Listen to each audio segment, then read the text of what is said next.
Everyone, welcome to Mayuri classes. Mayuri classes में आप सबका स्वागत है।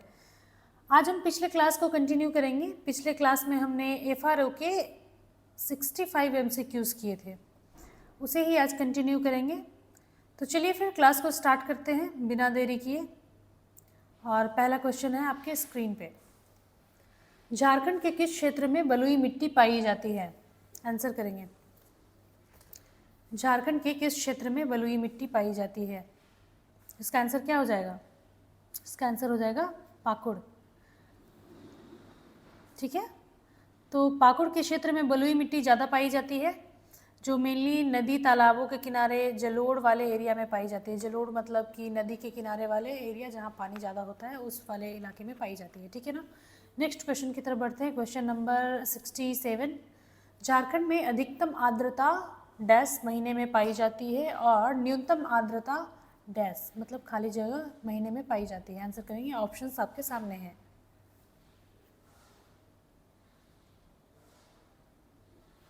इसका आंसर क्या हो जाएगा?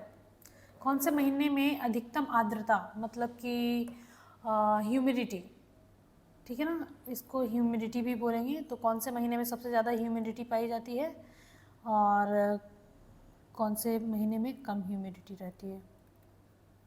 ठीक है, आंसर करेंगे। तो इसका आंसर क्या हो जाएगा? तो मुझे लगता है हाँ, इसका आंसर हो जाएगा जून में। ठीक है, और न्यूनतम आर्द्रता अक्टूबर में। ठीक है, अक्टूबर में सबसे मतलब घट जाता है अक्टूबर के महीने में। चलिए नेक्स्ट क्वेश्चन की तरफ बढ़ते हैं। निम्न नदियों को उनके उद्गम स्थल से मिलाइए। उद्गम स्थल मतलब वो कहाँ से उसका उद्गम हुआ है, ओरिजिन हुआ है, वहाँ से उसको मैच करना है। दामोदर नदी का उद्गम स्थल बराकर का, मयूराक्षी का और संघ का। आंसर करेंगे। तो दामोदर का उद्गम कहाँ से हुआ है? तो इसका मेरे को हो जाता है दामोदर नदी का उद्गम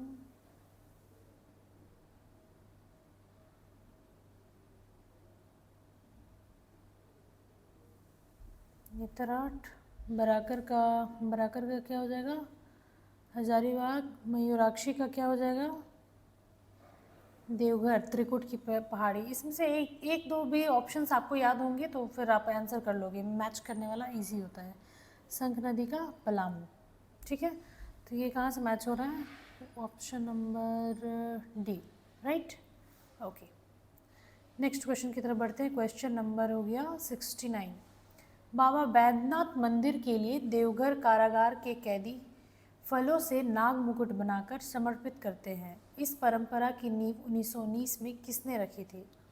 आंसर करेंगे। इस परंपरा की नींव किसने रखी थी? ऑप्शंस आपके सामने हैं। E.T. Dalton, E.H. Bathard, J.D. Shifton, J.W. Taylor. Answer करेंगे। इसका आंसर हो जाएगा E.H. बथार्ड। ठीक है, इसने 1919 में, ठीक है, देवघर के जो कारागार के कैदी थे उन लोगों से फूलों के नाग मुकुट बनाकर बाबा बैद्यनाथ जो हैं उनके मंदिर में अर्पित करने की परंपरा शुरू की गई थी उन्हीं के द्वारा, और वो परंपरा आज भी है। ठीक है, वो आज भी वहाँ के लोग वैसे करते हैं। चलिए नेक्स्ट क्वेश्चन। संथाल परगना क्षेत्र में मुख्यतः निम्नलिखित जनजातियाँ पाई जाती है। कौन कौन से जनजातियाँ पाई जाती हैं संथाल परगना क्षेत्र में? आंसर करेंगे। संथाल परगना, इस परगना में कितने ज़िले आते हैं? ये भी आंसर करेंगे।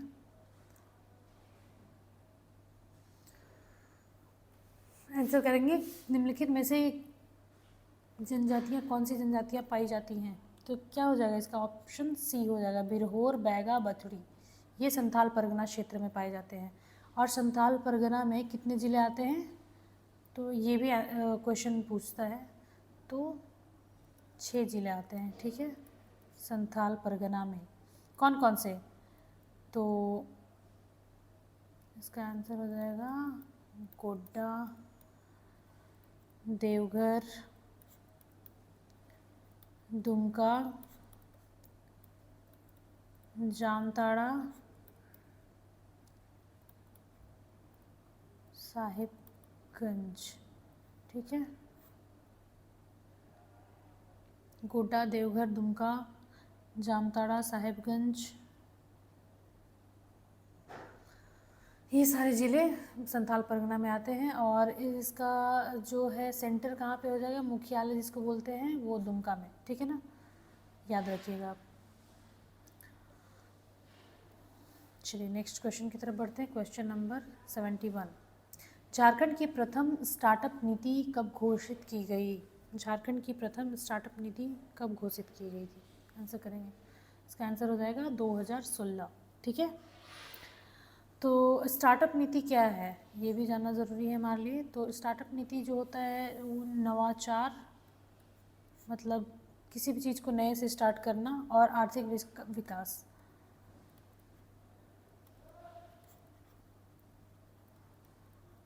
आर्थिक विकास, रोजगार, ये सब स्टार्टअप नीति में आता है, ठीक है। नेक्स्ट क्वेश्चन की तरफ बढ़ते हैं। क्वेश्चन नंबर 72, झारखंड सूक्ष्म लघु एवं मध्यम उद्यम संवर्धन नीति 2023 के अनुसार सूक्ष्म उद्योगों के लिए विशेष अनुदान की अधिकतम सीमा कितनी निर्धारित की गई है?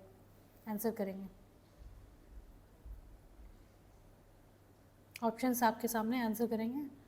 तो इसका आंसर हो जाएगा 10 लाख, ठीक है। तो 2023 में नई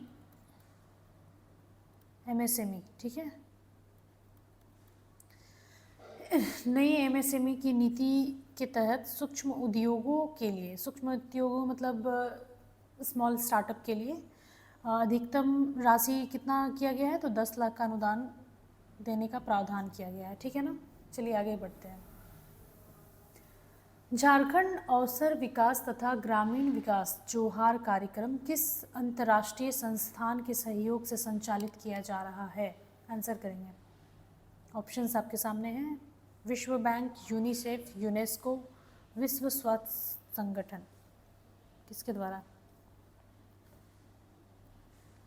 तो इसका आंसर हो जाएगा विश्व बैंक, ठीक है। जोहार,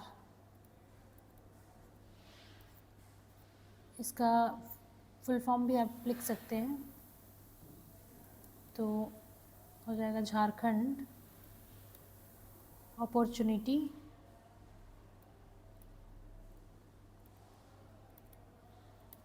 फॉर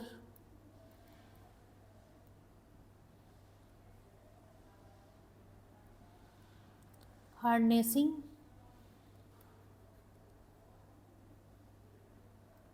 रूरल ग्रोथ, ठीक है। जोहार के थ्रू विश्व बैंक के सहयोग से लागू किया गया है ताकि ग्रामीण विकास और आजीविका में सुधार किया जा सके। ग्रामीण क्षेत्रों के लिए, मतलब रूरल एरिया वही होता है, ग्रामीण एरिया जो पिछड़े हुए हैं। 74 क्वेश्चंस की तरफ बढ़ते हैं। मुख्यमंत्री श्रमिक कामगार नगर के लिए श्रमिक योजना का मुख्य उद्देश्य क्या है? आंसर करेंगे, मुख्यमंत्री श्रमिक योजना का मुख्य उद्देश्य क्या है? तो इसका आंसर क्या हो जाएगा? शहरी गरीबों के लिए आजीविका सुरक्षा बढ़ाना, ठीक है। इस योजना का मुख्य उद्देश्य शहर में जो भी गरीब लोग हैं उनके लिए आजीविका के लिए सुरक्षा प्रदान करना। क्वेश्चन नंबर 75, प्रधानमंत्री रोजगार सृजन कार्यक्रम PMEGP का क्रियान्वयन झारखंड में किस एजेंसी द्वारा किया जा रहा है? आंसर करेंगे, खादी एवं ग्राम उद्योग आयोग, खादी एवं ग्राम उद्योग बोर्ड, जिला उद्योग केंद्र, या उपरोक्त सभी। तो इसका आंसर क्या हो जाएगा? उपरोक्त सभी, ठीक है। क्वेश्चन नंबर 76 की तरफ बढ़ते हैं। झारखंड के लोहरदगा गुमला क्षेत्र में इन फसलों की प्रधानता है। कौन कौन से फसलों की प्रधानता है झारखंड के लोहरदगा गुमला क्षेत्र में? आंसर करेंगे, ऑप्शन नंबर बी, धान, मक्का, फल सब्जी आदि, ओके। नेक्स्ट क्वेश्चन की तरफ बढ़ते हैं। क्वेश्चन नंबर 77, निम्नलिखित में से झारखंड में बेटी बचाओ बेटी पढ़ाओ कार्यक्रम के लिए सत्य नहीं है। क्या इस ऑप्शंस में से क्या गलत है वो चुनना है, क्या सही है वो नहीं, इस पर फोकस करना जरूरी है, ठीक है ना। तो इसके अंतर्गत क्या क्या आता है वो पहले देखो। बाल लिंगानुपात में सुधार बेटी बचाओ बेटी अभियान में, तो ये बिल्कुल सही हो जाएगा। लड़कियों की शिक्षा को प्रोत्साहन देना, ये भी है, सही है बिल्कुल। लड़कियों का समग्र विकास, ये भी है सही। तो बचा ये, तो इसको भी चलिए देखते हैं। ये योजना जननी सुरक्षा योजना का एक अवयव है, ये बिल्कुल सही नहीं है, ये जननी के लिए नहीं है, ये बेटी बचाओ बेटी पढ़ाओ के लिए है। तो इसका आंसर हो जाएगा ऑप्शन नंबर डी।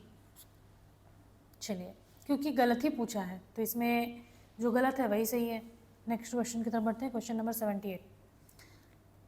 जनगणना 2011 के अनुसार झारखंड में अनुसूचित जाति की जनसंख्या कितने प्रतिशत है? तो जनगणना 2011 के अनुसार जाति की जनसंख्या कितने, अनुसूचित जाति की जनसंख्या कितने प्रतिशत है? आंसर करेंगे। तो 2011 के अनुसार कितने प्रतिशत है अनुसूचित जाति की? तो 12.1। ठीक है, नेक्स्ट क्वेश्चन की तरफ बढ़ते हैं। Question number 79। राष्ट्रीय ग्रामीण आजीविका मिशन NRLM, ठीक है, के क्रियान्वयन में केंद्र और राज्य के बीच व्यय का अनुपात क्या है? आंसर करेंगे।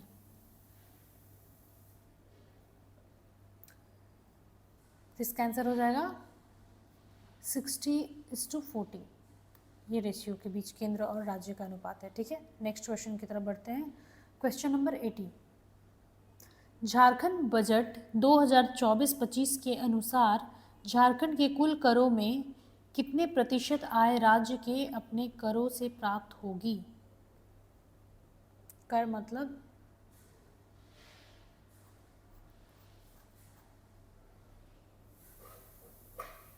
ऋण वगैरह। तो इसका आंसर क्या हो जाएगा? आंसर करेंगे ऑप्शन नंबर सी। ये सब क्वेश्चन पूछे गए हैं, ये मैंने अपने से खुद से नहीं बनाया हुआ है, ये FRO के एग्ज़ाम में पूछे गए क्वेश्चंस मैं करा रही हूँ, ये नोट डाउन कीजिएगा आप लोग, क्योंकि PYQ बहुत हेल्प करता है आगे के एग्ज़ाम में। चलिए नेक्स्ट क्वेश्चन की तरफ बढ़ते हैं। Question number 81। सागर सेतु पोर्टल किस मंत्रालय द्वारा लॉन्च किया गया है? इसका आंसर क्या हो जाएगा? सागर सेतु मतलब कि वाटर से रिलेटेड है, तो इसमें कौन सा ऑप्शन हो जाएगा? पोत परिवहन, शिपिंग और जल मंत्रालय, तो यही होगा डेफिनेटली। नेक्स्ट क्वेश्चन की तरफ बढ़ते हैं। Question number 82।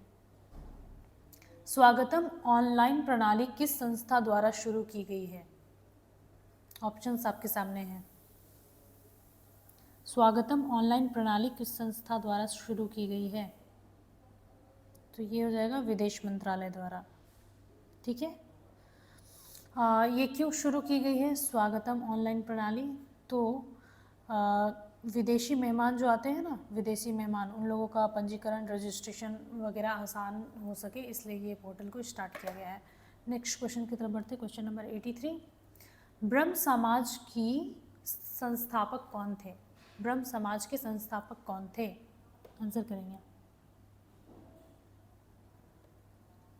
तो इसका आंसर हो जाएगा राजा राम मोहन राय। इन्होंने कब इसकी स्थापना की थी?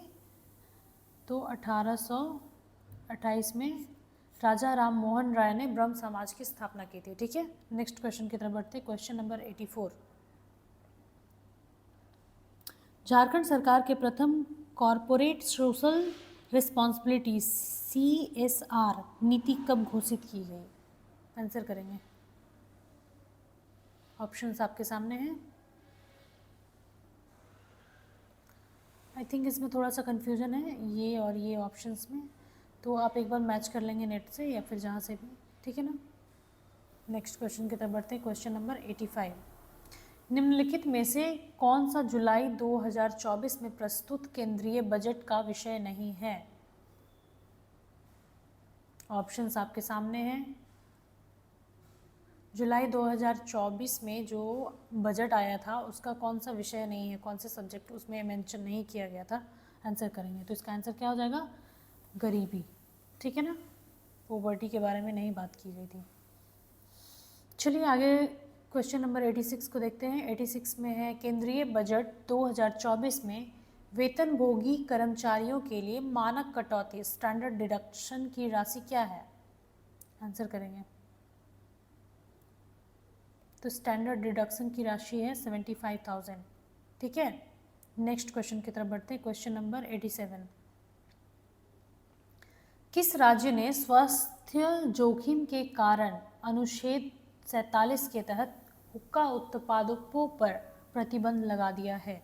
मतलब हुक्का उत्पादों पर प्रतिबंध लगाया है, मतलब कि लिक्कर पे प्रतिबंध लगाया गया है, शराब दारू वगैरह पे। तो कौन सा इसमें स्टेट हो जाएगा? आंसर करेंगे। ऑप्शंस आपके सामने है, तमिलनाडु, केरल, कर्नाटक, उत्तर प्रदेश। तो इसमें हो जाएगा तमिलनाडु आंसर। ठीक है, नेक्स्ट क्वेश्चन, क्वेश्चन नंबर 88 की तरफ बढ़ते हैं। हाल ही में किस मंत्रालय ने केरल के कोच्चि में अंतर्राष्ट्रीय जल मार्ग और जहाज निर्माण में चुनौतियां और संभावित समाधान पर 2 दिवसीय सम्मेलन का आयोजन किया है? ऑप्शंस आपके सामने हैं।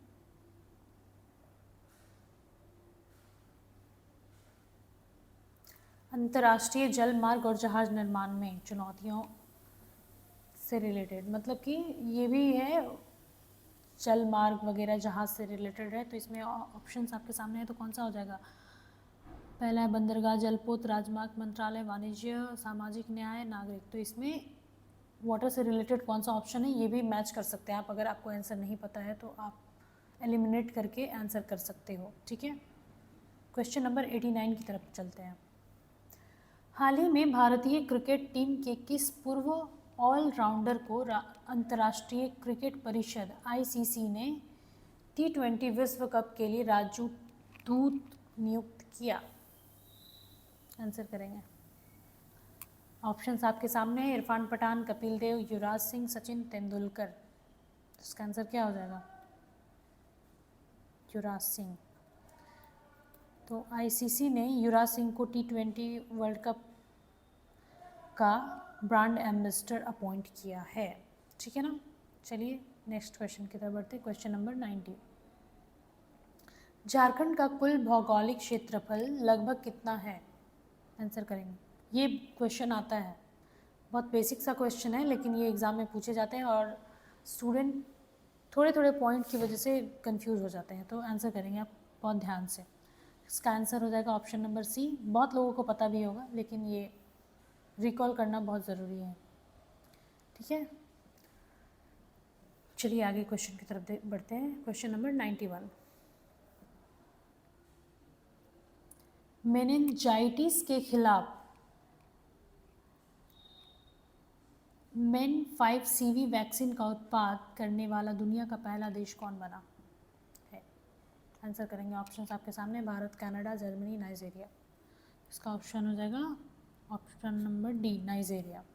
ठीक है, अब क्वेश्चन नंबर 92 की तरफ चलते हैं। अंतरिम केंद्रीय बजट 2024-25 में रक्षा मंत्रालय को कुल कितना आवंटन हुआ? ऑप्शंस आपके सामने हैं। इसका आंसर हो जाएगा 6.221 लाख करोड़। ठीक है, 6.21 करोड़। नेक्स्ट क्वेश्चन 93 की तरफ चलते हैं। निम्नलिखित में से कौन सा अनुच्छेद धन विधेयक मनी बिल को परिभाषित करता है? आंसर करेंगे। इसका आंसर हो जाएगा ऑप्शन नंबर A, 110 अनुच्छेद। अनुच्छेद 110 जो है भारतीय संविधान में धन विधेयक की परिभाषा देता है। ठीक है, मनी बिल को मतलब डिफाइन करता है, जिसमें केवल वित्तीय मामलों से जुड़े प्रावधान शामिल हैं। मतलब ये इकोनॉमिकल चीज़ से, मतलब वित्तीय मामले से ये रिलेटेड है, ये अनुच्छेद 110। ठीक है ना, क्वेश्चन नंबर 94 की तरफ चलते हैं। नेशनल ग्रीन ट्रिब्यूनल NGT ने किस राज्य के जलाशयों में क्रूज जहाज़ों के संचालक पर प्रतिबंध लगाया है? ऑप्शंस आपके सामने हैं, उड़ीसा, मध्य प्रदेश, गुजरात, राजस्थान। इसका आंसर हो जाएगा option number B, Madhya Pradesh. ठीक है, क्वेश्चन नंबर 95 की तरफ चलते हैं। नालंदा बौद्ध धर्म पर राष्ट्रीय सम्मेलन की मेजबानी किस शहर ने की थी? नालंदा बौद्ध धर्म पर कौन इसको हेड किया था? तो इसका आंसर क्या हो जाएगा? Option number C Leh. Leh ने नालंदा बौद्ध धर्म पर राष्ट्रीय सम्मेलन की मेजबानी की थी, जिसका उद्देश्य था बौद्ध विरासत और संस्कृति का संवर्धन, मतलब बौद्ध विरासत को कंजर्व करना, ठीक है, विकसित करना या बढ़ाना, जो भी है, ये इसका मेन उद्देश्य था, ठीक है ना। चलिए क्वेश्चन नंबर 96 की तरफ बढ़ते हैं। ये 2025 में कौन सा देश G20 शिखर सम्मेलन की मेजबानी करेगा? G20 2025 में ऑप्शंस आपके सामने हैं। USA, Russia, south Africa, Bharat. India तो ऑलरेडी मेजबानी इसकी कर चुका है, तो इसका आंसर हो जाएगा ऑप्शन नंबर सी, दक्षिण अफ्रीका, ठीक है ना। दक्षिण अफ्रीका 2025 में इसकी मेजबानी करने वाला है। तो G20 क्या है? G20 में कितने देश आते हैं ये आपको पता होगा शायद। तो इसमें 19 कंट्री, ठीक है, 19 देश आते हैं, 19 देश प्लस एक यूरोपीय संघ, ठीक है ना, एक यूरोपीय यूनियन आता है। इसकी पहली बैठक G20 की कब हुई थी, ये भी आपको याद रखना ज़रूरी है, ये जनरल नॉलेज में पूछता है या करेंट अफेयर्स में भी। तो इसका पहला सम्मेलन हुआ था 2008 में, कहाँ पे? तो वॉशिंगटन DC में हुआ था, ठीक है ना। हाँ, इसका ये भी है कि G20 का सम्मेलन भारत में कब हुआ था, पूछता है, डेट भी पूछता है। तो 1 दिसंबर, ठीक है, 2022 से 30 नवंबर 2023 तक इंडिया इसका मेज़बानी किया था, ठीक है ना। चलिए नेक्स्ट क्वेश्चन की तरफ बढ़ते हैं। Question number 97। Hema Malini beyond the dream girl पुस्तक के लेखक कौन है? हेमा मालिनी के पे जो beyond the dream girl book लिखी गई है, उसके लेखक कौन है? ऑप्शंस आपके सामने हैं। पूजा गौतम, राम कलम मुखर्जी, राकेश आनंद बख्शी, शांतनु राय चौधरी। इसका आंसर क्या हो जाएगा? राम कमल मुखर्जी, ठीक है ना। ये जो है वो हेमा मालिनी पर बुक लिखे हैं, उनकी जीवनी और करियर के से आधारित जो बायोग्राफी है वो इस बुक में है, ठीक है ना। चलिए नेक्स्ट क्वेश्चन की तरफ बढ़ते हैं। Question number 98। निम्नलिखित में से किस सत्र में भारतीय राष्ट्रीय कांग्रेस दो गुटों उदारवादी और उग्रवादी में विभाजित हो गई थी? आंसर करेंगे कौन से सत्र में? तो सूरत अधिवेशन, ठीक है। तो ये कब हुआ था? 1907, मतलब 1907 में सूरत सेशन जब हुआ था ना,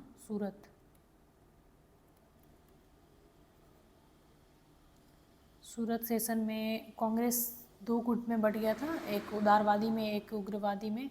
और ये क्यों हुआ था? तो नेताओं में मतभेद होने के कारण उनके जो ओपिनियन थे वो मैच नहीं कर रहे थे, इसलिए ये दो गुट में बट गया था। नेक्स्ट क्वेश्चन की तरफ बढ़ते हैं। Question number 99। जून 2025 में निम्नलिखित में से किस भारतीय नेता को साइप्रस का सर्वोच्च नागरिक सम्मान प्राप्त हुआ है? आंसर करेंगे। इसका आंसर सभी को पता होगा। 2025 में किसको हुआ है? तो नरेंद्र मोदी, जो हमारे अभी करेंट में प्रधानमंत्री भी हैं, ठीक है ना। नेक्स्ट क्वेश्चन की तरफ बढ़ते हैं। Question number 100। 2024 ओलंपिक में पुरुष में भाला फेंक में किस भारतीय एथलीट ने स्वर्ण पदक जीता है? तो भाला फेंक यानी कि जेवलिन थ्रो में कौन है? उस्ताद तो नीरज चोपड़ा, ठीक है ना। नीरज चोपड़ा कब से फेमस हुए हैं, इनका नाम सभी लोग कब से जान रहे हैं? तो जो टोक्यो ओलंपिक हुआ था ना, कब हुआ था? टोक्यो ओलंपिक कब हुआ था? तो 2020 वाला, ठीक है ना। 2020 में जो टोक्यो ओलंपिक हुआ था उसमें इन्होंने गोल्ड मेडल जीता था, गोल्ड मेडल पहली बार, फर्स्ट टाइम, ठीक है। और ये नीरज चोपड़ा जो है कहाँ के रहने वाले हैं? हरियाणा के रहने वाले हैं, पानीपत, ठीक है ना। और हम ये भाला फेंक, इसको इंग्लिश में क्या बोलते हैं? जेवलाइन थ्रो, जेवलिन थ्रो।